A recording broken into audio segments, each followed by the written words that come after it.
নমস্কাৰ, আমি ছ'চিয়েল ছায়েন্সৰ ক্লাছৰ আজি চেপ্টাৰ 4 পালোঁহি। গতিকে চেপ্টাৰ 4ত আজি আমাৰ চেপ্টাৰটোৰ নাম হৈছে মানৰ অসম আক্ৰমণ।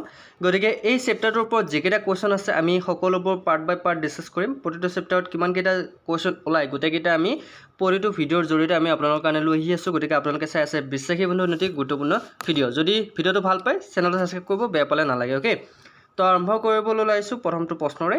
আজিৰ প্ৰথমটো প্ৰশ্ন হৈছে মান ৰজা বুলিলে কাক বুজায়? ইয়াৰ ভিতৰত শুদ্ধ উত্তৰ কোনটো হ'ব? যিটো হয় সেইটো আপোনালোকে মোক কমেণ্ট কৰিব, যিটো কাৰেক্ট বুলি ভাবে।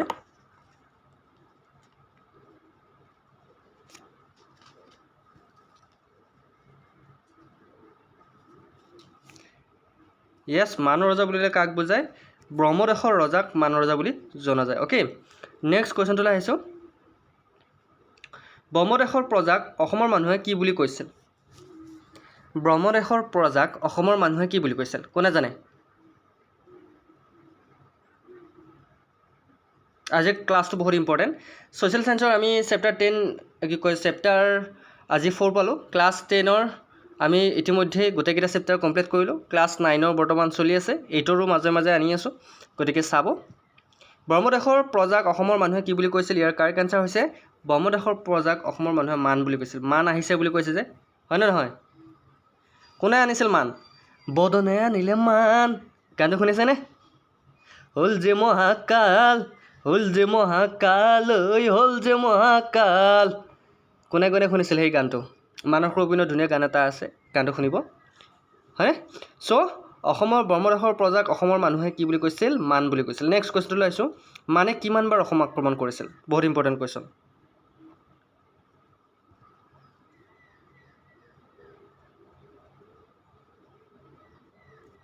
কাৰেক্ট এনচাৰটো হৈছে দুবাৰ। মানে অসম দুবাৰ আক্ৰমণ কৰিছিল। কিমানবাৰ? দুবাৰ। নেক্সট কুৱেশ্যনটোলৈ আহিছোঁ। দন্দুৱা দ্ৰোহ বুলি বিখ্যাত কোন আছিল? দন্দুৱা দ্ৰোহ নাম শুনিছে? দন্দুৱা দ্ৰোহ বুলি বিখ্যাত কোন আছিল বাৰু?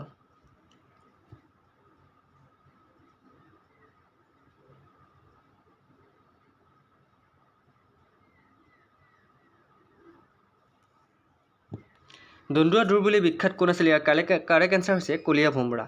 কলীয়া ভোমোৰা দন্দুৱা দ্ৰোহ বুলি বিখ্যাত আছিল, মনত ৰাখিব। নেক্সট কুৱেশ্যনটোলৈ আহিছে। কলীয়া ভোমোৰা দলং কিমান চনত সাজি উলিওৱা হৈছিল? চনটো কিমান আছিল? কলীয়া ভোমোৰা দলং কিমান চনত সাজি উলিওৱা হৈছিল?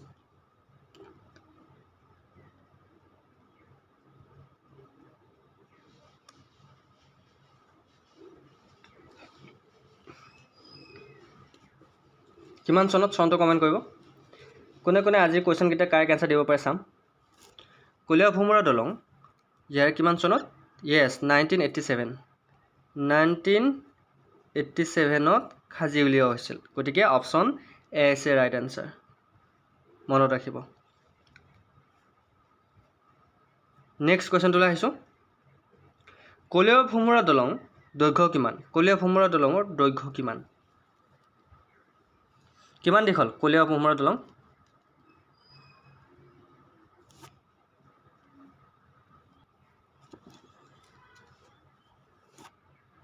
কিমান হ'ব?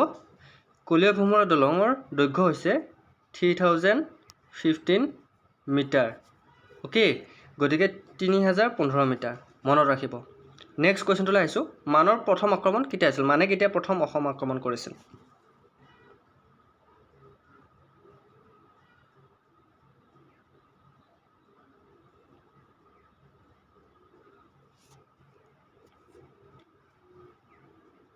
কাৰেক্ট এনচাৰ হৈছে 1817 চনত। 1870ত মানৰ প্ৰথম আক্ৰমণ। চনটো মনত ৰাখিব। অ'কে, মান বৰ্তমান মানুহসকল ক'ত আছে? কোন ঠাই? ম্যানমাৰ, হয়নে? নেক্সট কুৱেশ্যনটোলৈ আহিছোঁ। মানে পতা ৰজা বুলি বিখ্যাত কোন আছিল? মানুহসকলে ৰজা পাতিছিলে এজনক, আৰু তেতিয়া তাৰমানে সেই ৰজাজন মানে পতা ৰজা বুলি বিখ্যাত হৈছিল, আৰু সেই ৰজাজন কোন আছিল?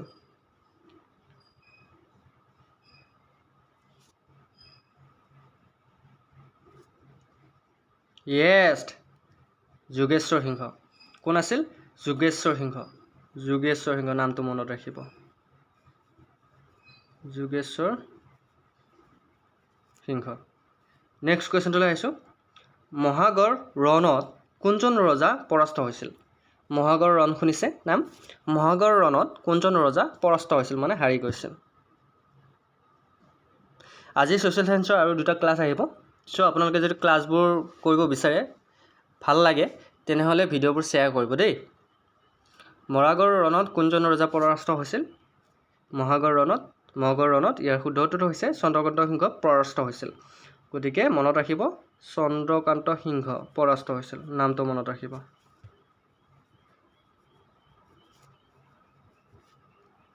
নেক্সট কুৱেশ্যনটোলৈ আহিছোঁ। অসমৰ স্বাধীনতা পুনৰুদ্ধাৰৰ শেষ ৰণ বুলি কোনটোক বুজায়?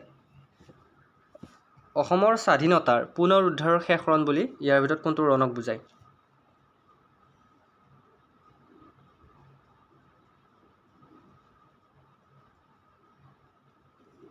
কাৰেক্ট এনচাৰ হৈছে মহাগড়ৰ যুঁজ। মহাগড়ৰ যুঁজ অসমৰ স্বাধীনতাৰ শেষ ৰণ বুলি বুজায়। মনত ৰাখিব যুঁজখন নাম হৈছে মহাগড়ৰ যুঁজ। নেক্সট কুৱেশ্যনটোলৈ আহিছোঁ।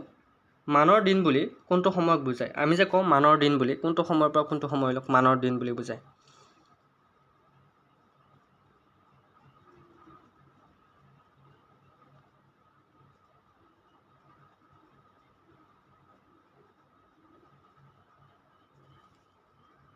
কাৰেক্ট এনচাৰ হৈছে 1821 পৰা 1825লৈকে সেই দিনকেইটা মানৰ দিন বুলি বুজায়। অ'কে, নেক্সট কুৱেশ্যনটোলৈ আহিছোঁ। আহোমসকলে কিমান বছৰ অসমত ৰাজত্ব কৰিছিল? কোনে জানে? আহোমে আমাৰ অসমত কিমান বছৰ ৰাজত্ব কৰিছিল আহোমসকলে? আমি সকলোৱে জানো 600 বছৰ ৰাজত্ব কৰিছিল, হয়নে? 600 বছৰ। আহোমসকলে অসমত কিমান বছৰ ৰাজত্ব কৰিছিল? 600 বছৰ। মনত ৰাখিব 600 বছৰ ৰাজত্ব কৰিছিল। আৰু আহোমৰ শেষৰ ৰজাজন হৈছে পুৰন্দৰ সিংহ। এইটো মনত ৰাখিব, পুৰন্দৰ সিংহ। নেক্সট কুৱেশ্যনটোলৈ আহিছোঁ। প্ৰথম ইং বৰ্মা যুদ্ধ কেতিয়া হৈছিল? ইং বৰ্মা যুদ্ধ আপোনালোকে পঢ়ি পাইছে। প্ৰথম ইং বৰ্মা যুদ্ধ কেতিয়া হৈছিল?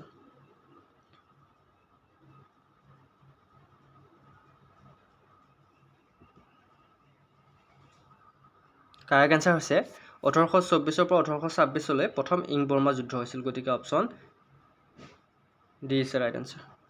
নেক্সট কুৱেশ্যনটোলৈ আহিছোঁ। ক্লাছকেইটা কৰি কেনেকুৱা লাগিছে জনাব। মানসকল কোন দেশৰ পৰা আহিছিল?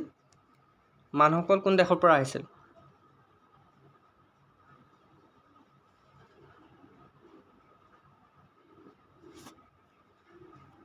য়েছ, ব্ৰহ্মদেশৰ পৰা। আমি ইতিমধ্যে আলোচনা কৰিছোঁ, মনত থাকিব। মই যেনেকৈ আপোনালোক বুজাবলৈ চেষ্টা কৰিছোঁ, আশা কৰোঁ আপোনালোকে আৰু যাতে দ্বিতীয়বাৰ কুৱেশ্যন দেখিলে আপোনালোকে পাৰিব। মানুহসকল ক'ৰ পৰা আহিছিল? ব্ৰহ্মদেশৰ পৰা। নেক্সট কুৱেশ্যনটোলৈ আহিছোঁ। দ্বিতীয় ইং বৰ্মা যুদ্ধ সংঘটিত কেতিয়া হৈছিল? আমি প্ৰথমটো গম পালোঁ, দ্বিতীয়টো কেতিয়া হৈছিল?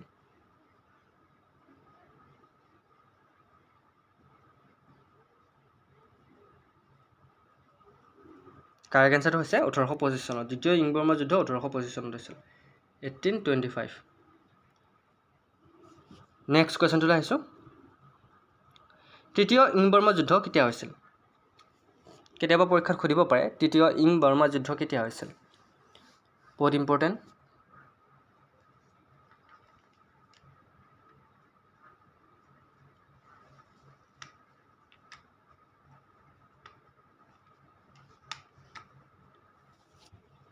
কাৰেক্ট এনচাৰ হৈছে 1885। 1885 চন। মনত ৰাখিব তৃতীয় ইং বৰ্মা যুদ্ধ হৈছিল। নেক্সট কুৱেশ্যনটোলৈ আহিছোঁ। ইয়াণ্ডাবু সন্ধি কাৰ কাৰ মাজত স্বাক্ষৰিত কৰা হৈছিল? কাৰ কাৰ মাজত হৈছিল ইয়াণ্ডাবু সন্ধি? 1826 চনৰ 24 ফেব্ৰুৱাৰীত ইয়াণ্ডাবু সন্ধি স্বাক্ষৰিত কৰা হৈছিল কাৰ কাৰ মাজত?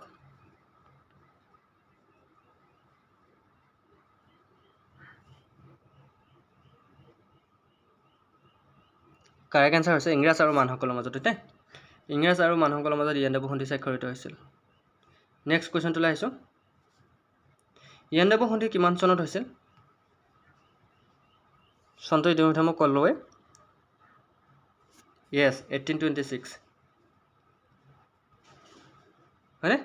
1826ত ইয়াণ্ডাবু সন্ধি স্বাক্ষৰিত কৰা হৈছিল। চনটো মনত ৰাখিব। ইয়াণ্ডাবু সন্ধি 1826ত স্বাক্ষৰিত কৰা হৈছিল। নেক্সট কুৱেশ্যনটোলৈ আহিছোঁ। কিউভিলে কাক পৰাস্ত কৰিছিল? কিউভিলে কাক পৰাস্ত কৰিছিল?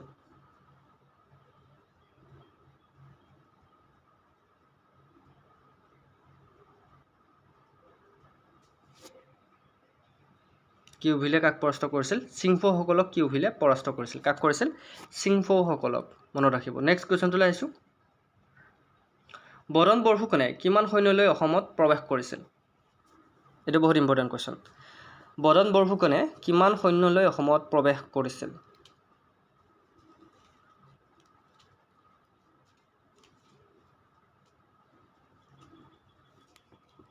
কাৰেক্ট এনচাৰ হৈছে 16,000 সৈন্যলৈ 16,000 সৈন্যলৈ অসমত প্ৰৱেশ কৰিছিল বৰণ বৰফুকনে মনত ৰাখিব নেক্সট কুৱেশ্যনটোলৈ আহিছোঁ চিংফৌসকলে চাহক কি বুলি কৈছিল এটা বহুত ইম্পৰ্টেণ্ট কুৱেশ্যন চাহক চিংফৌসকলে কি বুলি কৈছিল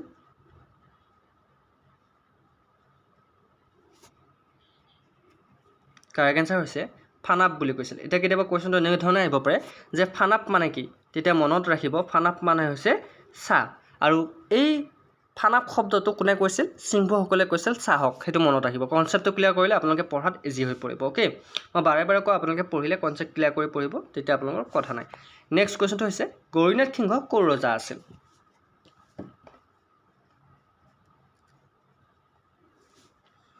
ক'ৰ ৰজা আছিল গৌৰীনাথ সিংহ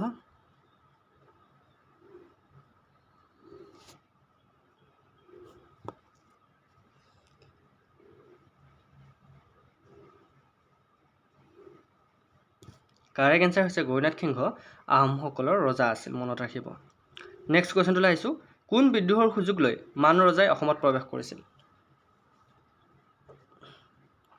কোনটো বিদ্ৰোহৰ সুযোগ লৈ মান ৰজা অসমত প্ৰৱেশ কৰিছিল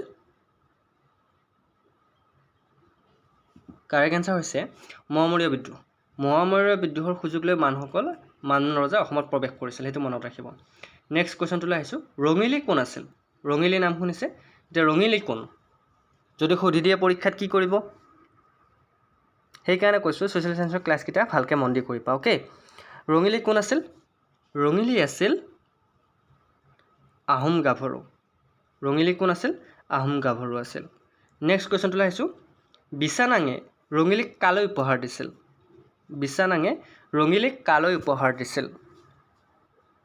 হিচাপে দিছিল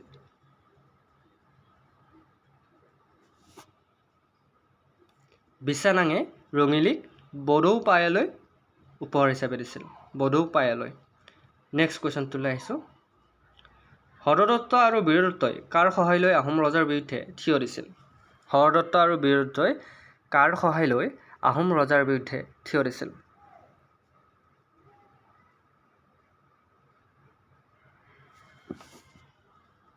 কাৰেক্ট এনচাৰ হৈছে বৰকান্দাজ অ'কে বৰকান্দাজ নেক্সট কুৱেশ্যনটোলৈ আহিছোঁ কোনজন ব্যক্তিৰ নামেৰে পানীমোৱা বিদ্ৰোহ জনা গৈছিল কোনজন ব্যক্তিৰ নামেৰে পানীমোৱা বিদ্ৰোহ জনা গৈছিল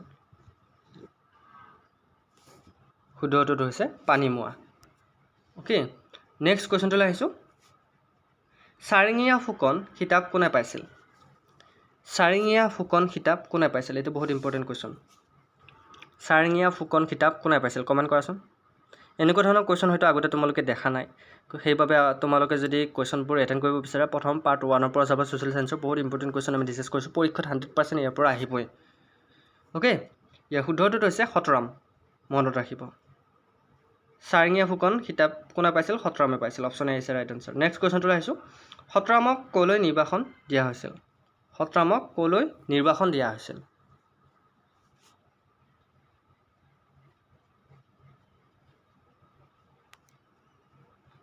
কাৰেক্ট এনচাৰটো হৈছে নামৰূপলৈ নিৰ্বাসন দিয়া হৈছিল নেক্সট কুৱেশ্যনটোলৈ আহিছোঁ আলং পায়াৰ কোন আছিল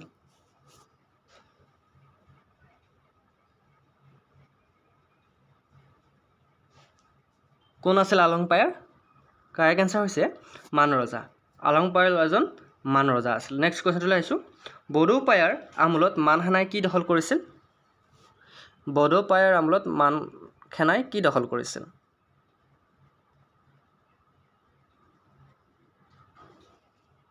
কাৰেক্ট এনচাৰটো হৈছে আৰাকান দখল কৰিছিল কি দখল কৰিছিল আৰাকান অ'কে নেক্সট কুৱেশ্যনটোলৈ আহিছোঁ বৰণ চন্দ্ৰই মান ৰজাক কি উপহাৰ দিছিল এইটো কিন্তু বহুত ইম্পৰ্টেণ্ট বৰণ চন্দ্ৰই মান ৰজাক কি উপহাৰ দিছিল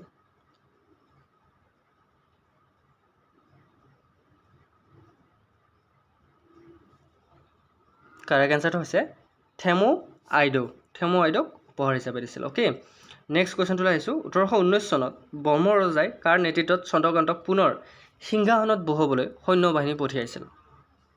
1819 চনত।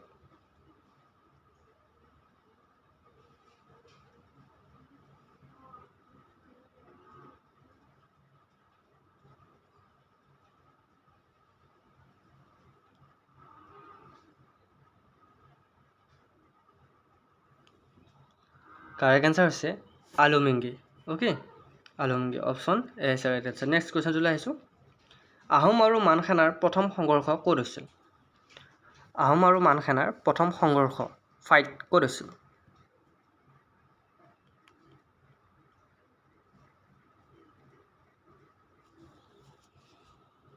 কাৰেক্ট এনচাৰটো হৈছে জাঁজীৰ ওচৰৰ ফুলপানী ছিংগাত প্ৰথম সংঘাত হৈছিল। নেক্সট কুৱেশ্যনটোলৈ আহিছোঁ। মান সেনা চন্দ্ৰকান্তৰ সহায়ৰ বাবে আলুমিংগী ক'লৈ যায়?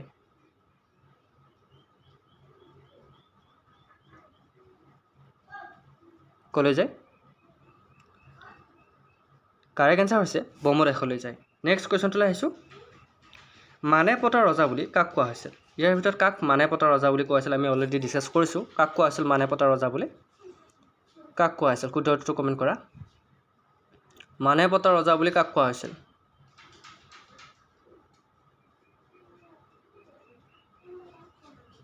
শুদ্ধ উত্তৰটো হৈছে মানে পতা ৰজা বুলি যোগেশ্বৰ সিংহক কোৱা হৈছিল। কাক কোৱা হৈছিল? যোগেশ্বৰ সিংহক কোৱা হৈছিল। নেক্সট কুৱেশ্যনটোলৈ আহিছোঁ। অসমীয়া সেনা ভগনীয়া হৈ দিহিঙে দিপাঙে যাব লগা হোৱাকে কি বুলি আখ্যা দি আছিল? অসমীয়া সেনা ভগনীয়া হৈ দিহিঙে দিপাঙে যাব লগা হোৱাকে কি বুলি আখ্যা দিছিল?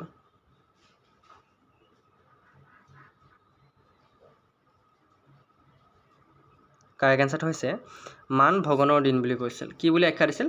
মান ভগনৰ দিন। Option C is right answer. Next কুৱেশ্যনটোলৈ আহিছোঁ।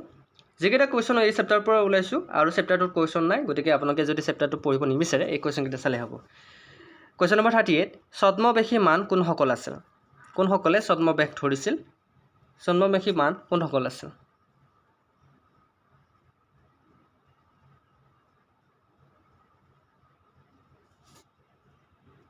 কাৰেক্ট এনচাৰ হৈছে মানৰ বেশত অসমীয়াসকল আছিল ছদ্মবেশী মান। অ'কে, নেক্সট কুৱেশ্যনটোলৈ আহিছোঁ। ব্ৰিটিছসকলক অসমলৈ অহাৰ সুযোগ কোনটো ঘটনাই সহজ কৰি তোলে? ব্ৰিটিছসকল অসমলৈ কিয় আহিব পালে? এইটো আপোনালোকে এটা কথা ভাবকচোন। এটা সময়ত ব্ৰিটিছে সমগ্ৰ ভাৰতত অধিকাৰ স্থাপন কৰিছিল, দখল কৰিছিল, আৰু অসমতো তেওঁলোকে দখল কৰিবলৈ এটা সুযোগ পাইছিল। এই সুযোগটো কোনে দিছিল? য়েছ, দ্য কাৰেক্ট এনচাৰ ইজ মানৰ অসম অধিকাৰ। যেতিয়া মানুহসকলে অসম আক্ৰমণ কৰিলে তেতিয়া ব্ৰিটিছে ভাবিলে ইহঁতক আক্ৰমণ কৰিবলৈ বহুত সহজ দেখোন, ইহঁত অজলা, গতিকে ওৰে তোৰে মানুহে যদি ইহঁতক দমন কৰিব পাৰে আমি কিয় নোৱাৰোঁ? ব্ৰিটিছটো আৰু পাকৈত, হয়নে নহয়? যদি ব্ৰিটিছে গোটেই এম্পায়াৰখন নিজৰ কৰিব বিচাৰিছিল, হয়নে নহয়? গতিকে সমগ্ৰ ভাৰতখন ব্ৰিটিছে নিজৰ অধীন কৰি লৈছিল।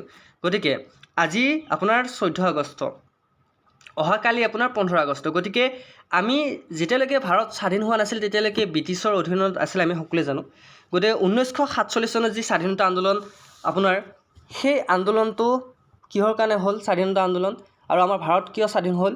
আপোনালোকে জানে ব্ৰিটিছে কিমান কি অত্যাচাৰ কৰিছিল, আৰু সেই অত্যাচাৰৰ জ্বালাত মানুহে ব্ৰিটিছৰ পৰা নিজকে মুক্ত কৰিব বিচাৰিছিল। গতিকে ওৰে তোৰে মানুহে আহি যদি আমাৰ অসমখন শাসন কৰিব বিচাৰে, এতিয়াও অসমখনত বহুতে শাসন কৰি আছে বাহিৰৰ পৰা, আমেৰিকাৰ পৰা হওক বা মুম্বাই দিল্লীৰ পৰা হওক, আমাৰ অসমখন আদানী আম্বানী শাসন কৰি আছে নে নাই? ব্যক্তিগত প্ৰতিষ্ঠানসমূহ যিবিলাক চৰকাৰী প্ৰতিষ্ঠান ব্যক্তিগত কৰি ল'লে, তেতিয়াও ইংৰাজে সেই এনেকুৱা ধৰণৰ এটা চতুৰেলি তেওঁলোকে কূটনীতি তেওঁলোকে খেলিছিল তেতিয়াই। এতিয়া যেনেকৈ আদানী আম্বানী কৰিছে, আমাক বস্তুবিলাক ফ্ৰী কৰি আছে, হয়নে নহয়? বস্তুবিলাক বৰ্তমান ফ্ৰী কৰি দিয়ে আমাক অভ্যাসত পৰিণত কৰি দি আছে, হয়নে নহয়? এতিয়া আমাৰ যি এখন এয়াৰপৰ্ট আপোনাৰ গোপীনাথ বৰদলৈ, য'ত আপোনাৰ আজাৰত আছে এয়াৰপৰ্টখন, আমাৰ অসমৰ গুৱাহাটীৰ এয়াৰপৰ্টটো, তাতে যদি আগতে আপোনালোকে কোনো এজন মানুহ লৈ গৈছিল, আপোনালোকে অলপ সময় তাতে জিৰণি ল'ব পাৰিছিল, কিন্তু এতিয়া তাতে প্লেটফৰ্ম টিকেট ল'ব লাগিব। যদি আপোনালোকে মানুহ আগবাঢ়ি থ'ব যায়, আপুনিও টিকেট লৈ আপুনি প্লেটফৰ্মত সোমাব পাৰিব। চ' এইবিলাক কাৰ কাৰণে হৈ আছে? আমাৰ অসমীয়াৰ কাৰণে হৈছে। অসমীয়া মানুহবিলাক আমাৰ কি সহজ সৰল, হয়নে নহয়? গতিকে স্বাধীনতা আন্দোলনৰ যি প্ৰাকখনত সকলোকে তেতিয়াই ইংৰাজে বহুত অসুবিধা কৰিছিল, আৰু মানুহসকলেও সেয়ে একে কামেই কৰিছিল। গতিকে মানৰ অসম অধিকাৰে ব্ৰিটিছসকলক অসমলৈ অহাৰ এটা বাট মুকলি কৰি দিছিল, সুযোগ দিছিল। নেক্সট কুৱেশ্যনটোলৈ আহিছোঁ। এইকেইটা কুৱেশ্যন শ্বৰ্ট কুৱেশ্যন হ'ব, চ' আশা কৰোঁ কুৱেশ্যনকেইটা চাবা। আমি MCQ শেষ কৰিলোঁ। MCQ আমি কেইটা ডিছকাছ কৰিলোঁ? MCQ আমি 39টা ডিছকাছ কৰিলোঁ। 39টা MCQ ডিছকাছ কৰিলোঁ। 39ৰ ভিতৰত কোনে কোনে 39 পালা?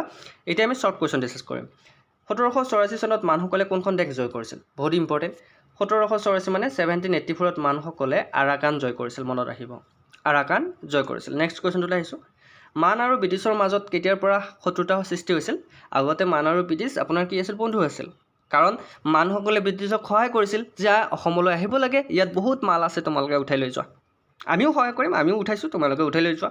গতিকে তেতিয়া ব্ৰিটিছে কি কৰিলে? বন্ধুত্ব কৰিলে। বন্ধুত্ব কৰি এটা সময়ত কি হ'ল? মানুহসকলে ভাবিলে যে ব্ৰিটিছে আমাক পাত্তাই দিয়া নাই। যেতিয়া ব্ৰিটিছে পাত্তা দিয়া নাই, তেতিয়া কি কৰিলে? মান আৰু ব্ৰিটিছৰ মাজত সংঘাতৰ সৃষ্টি হ'ল আৰু শত্ৰুতা আৰম্ভ হ'ল 1824 চনৰ পৰা, মনত ৰাখিব। নেক্সট কুৱেশ্যনটোলৈ আহিছোঁ। মানৰ উপদ্ৰৱত থাকিব নোৱাৰি শ্ৰীহট্টলৈ পলাই যোৱা কাছৰ ৰজনৰ নাম কি আছিল? কোনে পলাই গৈছিল? গোবিন্দ চন্দ্ৰ। একদম মানৰ উপদ্ৰৱ, মানৰ ইমান অত্যাচাৰ সহ্য কৰিব পৰা নাছিল। নেক্সট কুৱেশ্যনটোলৈ আহিছোঁ। কোন যুদ্ধত আহোমৰ পৰাজয়ৰ বাতৰি পাই পূৰ্ণানন্দ বুঢ়াগোহাঁইৰ মৃত্যু হৈছিল? তেওঁ কোনখন যুদ্ধত? শিলাজাৰী যুদ্ধত। শিলাজাৰী যুদ্ধত আহোমৰ পৰাজয়ৰ বাতৰি পাই পূৰ্ণানন্দ বৰগোহাঁই কি হৈছিল? মৃত্যু হৈছিল, হয়নে? নেক্সট কুৱেশ্যনটোলৈ আহিছোঁ। বৈশালী হুকুম কি? মনত ৰাখিবা, বৈশালী হুকুম হৈছে মান লিপিকাৰে লিখা মানৰ সামৰিক অভিযানৰ এটা টোকাৰ নাম। আহিব পাৰে কিন্তু বৈশালী হুকুম কি? বৈশালী হুকুম হৈছে এটা টোকাৰ নাম। মান লিপিকাৰে লিখা মানৰ সামৰিক অভিযানৰ এটা টোকাৰ নাম হৈছে বৈশালী হুকুম, মনত ৰাখিব। নেক্সট কুৱেশ্যনটোলৈ আহিছোঁ। বৈশালী মুং দুন চুন খাম কি? এইটো কিন্তু বহুত ইম্পৰ্টেণ্ট। বৈশালী মুং দুন চুন খাম কি? মানৰ সামৰিক অভিযান সম্পৰ্কে মান লিপিকাৰে লিখা আন এখন টোকা বা আন এটা টোকা। এই দুখন টোকা মনত ৰাখিবা। এখন হৈছে বৈশালী হুকুম আৰু এখন হৈছে বৈশালী মুং দুন চুন খাম। নেক্সট কুৱেশ্যনটোলৈ আহিছোঁ। বজন চন্দ্ৰৰ সৈতে মান সৈন্য আহোঁতে অসমৰ প্ৰধানমন্ত্ৰী কোন আছিল? এইটো কিন্তু বহুত ইম্পৰ্টেণ্ট। অসমৰ প্ৰধানমন্ত্ৰী কোন আছিল? তেতিয়া ৰজাই আছিল। গতিকে অসমৰ প্ৰধানমন্ত্ৰী আছিল বদন চন্দ্ৰৰ সৈতে মান যেতিয়া সৈন্য অসমলৈ আহিছিল, তেতিয়া পূৰ্ণানন্দ বৰগোহাঁই আছিল অসমৰ প্ৰধানমন্ত্ৰী। যে CM নহয় দেই, তেতিয়া ৰজা দেই, ৰজাৰ প্ৰধানমন্ত্ৰী। নেক্সট কুৱেশ্যনটোলৈ আহিছোঁ। বদন চন্দ্ৰ অসমত সোমায়েই কিমান অতিৰিক্ত সৈন্য গোটাইছিল?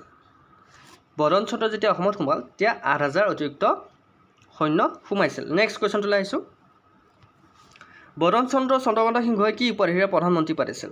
বদন চন্দ্ৰ চন্দ্ৰকান্ত সিংহই কি উপাধিৰে প্ৰধানমন্ত্ৰী পাতিছিল? মন্ত্ৰী বৰফুকন হিচাপে। নেক্সট কুৱেশ্যনটোলৈ আহিছোঁ। মানৰ আক্ৰমণ কোন চনত হৈছিল? মানৰ আক্ৰমণ 1817 হৈছিল, 1819 হৈছিল, 1821 চনত হৈছিল। 3বাৰ মানুহসকলে আক্ৰমণ কৰিছিল। অ'কে, কেইবাৰ? 3বাৰ। নেক্সট কুৱেশ্যনটোলৈ আহিছোঁ। মানুহসকল কোন দেশৰ লোক আছিল? মই তেতিয়া 2বাৰ ক'লোঁ নেকি? মানে 2বাৰ আক্ৰমণ কৰিছিল নে? একচুৱেলি মানে 3বাৰ আক্ৰমণ কৰিছিল, এইটো মনত ৰাখিব, ভুল হৈছে কোৱাত। নেক্সট কুৱেশ্যনটোলৈ আহিছোঁ। মানুহসকল কোন দেশৰ লোক আছিল? মানুহসকল ব্ৰহ্মদেশৰ লোক আছিল। Next question. গৌৰীনাথ সিংহৰ পিছত কোন সিংহাসনত বহিছিল? গৌৰীনাথ সিংহৰ পিছত কমলেশ্বৰ সিংহ সিংহাসনত বহিছিল, মনত ৰাখিব। নেক্সট কুৱেশ্যনটোলৈ আহিছোঁ। আহোম ৰজাই কাক প্ৰতাপ বল্লভ উপাধি দিছিল? আহোমসকলে বৰফুকন কলীয়া ভোমোৰাক প্ৰতাপ বল্লভ উপাধি প্ৰদান কৰিছিল। নেক্সট কুৱেশ্যনটোলৈ আহিছোঁ। কিমান চনত কমলেশ্বৰ সিংহৰ মৃত্যু হৈছিল? বহুত ইম্পৰ্টেণ্ট কুৱেশ্যন। কমলেশ্বৰ সিংহৰ কিমান চনত মৃত্যু হৈছিল? 1810 চনত, 1810ত। অ'কে, নেক্সট কুৱেশ্যনটোলৈ আহিছোঁ। কমলেশ্বৰ সিংহৰ পিছত অসমৰ নতুন ৰজা কোন আছিল? এইটো বহুত ইম্পৰ্টেণ্ট। যেতিয়া কমলেশ্বৰ সিংহ হৈছিল, তাৰপিছত অসমৰ ৰজা হৈছিল স্বৰ্ণগোধা সিংহ। স্বৰ্ণগোধা সিংহই কাক চাৰিঙীয়া ফুকন খিতাপ দিছিল? মনত আছেনে? স্বৰ্ণগোধা সিংহই শৰামক চাৰিঙীয়া ফুকন উপাধি দিছিল। নেক্সট কুৱেশ্যনটোলৈ আহিছোঁ। ওৰেনাথে কাক বিয়া কৰাইছিল? ওৰেনাথে বদন বৰফুকনৰ জীয়ৰী পিজৌ গাভৰুক বিয়া কৰাইছিল। আহিব পাৰে পৰীক্ষাত। নেক্সট কুৱেশ্যনটোলৈ আহিছোঁ। বদন চন্দ্ৰৰ পেহীয়েক কোন আছিল? বহুত ইম্পৰ্টেণ্ট। আপোনালোকে যে নাম শুনিছে ৰঙিলী আইদেউ হৈছে বদন চন্দ্ৰৰ পেহীয়েক, মনত ৰাখিব। Next question. বদন চন্দ্ৰই কিমান মানসৈন্য লগত আনিছিল? বদন চন্দ্ৰই প্ৰায় 6000 মানসৈন্য লগত আনিছিল। বড়ৌপায়াৰ মৃত্যুৰ পিছত ব্ৰহ্মদেশৰ ৰজা কোন হৈছিল? বহুত ইম্পৰ্টেণ্ট। বড়ৌপায়াৰ মৃত্যুৰ পিছত ব্ৰহ্মদেশৰ ৰজা তেওঁৰে নাতিনীয়েক বাপীদাস্থ হৈছিল। নেক্সট কুৱেশ্যনটোলৈ আহিছোঁ। মানেপতৰ ৰজা বুলি কাক কোৱা হয়? যোগেশ্বৰ সিংহক মানেপতৰ ৰজা বুলি কোৱা হয়। নেক্সট কুৱেশ্যনটোলৈ আহিছোঁ। অসমৰ স্বাধীনতা পুনৰুদ্ধাৰ শেষ ৰণ বুলিলে কোনজনক বুজায়? মহোহৰ ৰণক বুজায়। কেতিয়া ইং-বৰ্মী যুদ্ধৰ অন্ত পৰে? বহুত ইম্পৰ্টেণ্ট। 1826 চনত ইং-বৰ্মী যুদ্ধৰ অন্ত পৰে। Next question. ইয়াণ্ডাবু সন্ধি কেতিয়া স্বাক্ষৰিত হৈছিল? 1826 চনৰ 24 ফেব্ৰুৱাৰীত ইয়াণ্ডাবু সন্ধি স্বাক্ষৰ হৈছিল, মনত ৰাখিব। Next question. যোগেশ্বৰ সিংহৰ কেতিয়া মৃত্যু হৈছিল? 1826 চনত যোগীঘোপাত যোগেশ্বৰ সিংহৰ মৃত্যু হৈছিল। Next question. সত্ৰমে কাৰ হাতত পাণ হেৰুৱাইছিল? সত্ৰমে নগা আতাতিয়াৰ হাতত পাণ হেৰুৱাইছিল। বহুত মনত ৰাখিবলগীয়া কুৱেশ্যন। নেক্সট কুৱেশ্যনটো হৈছে ভদৰী কোন আছিল? বহুত ইম্পৰ্টেণ্ট। ভদৰী হৈছে সন্দিকৈ পৰিয়ালৰ লোক আছিল আৰু তেখেতক ভদৰী বুলি জনা গৈছিল। গতিকে আজি আমাৰ আপোনাৰ ক্লাছ 9ৰ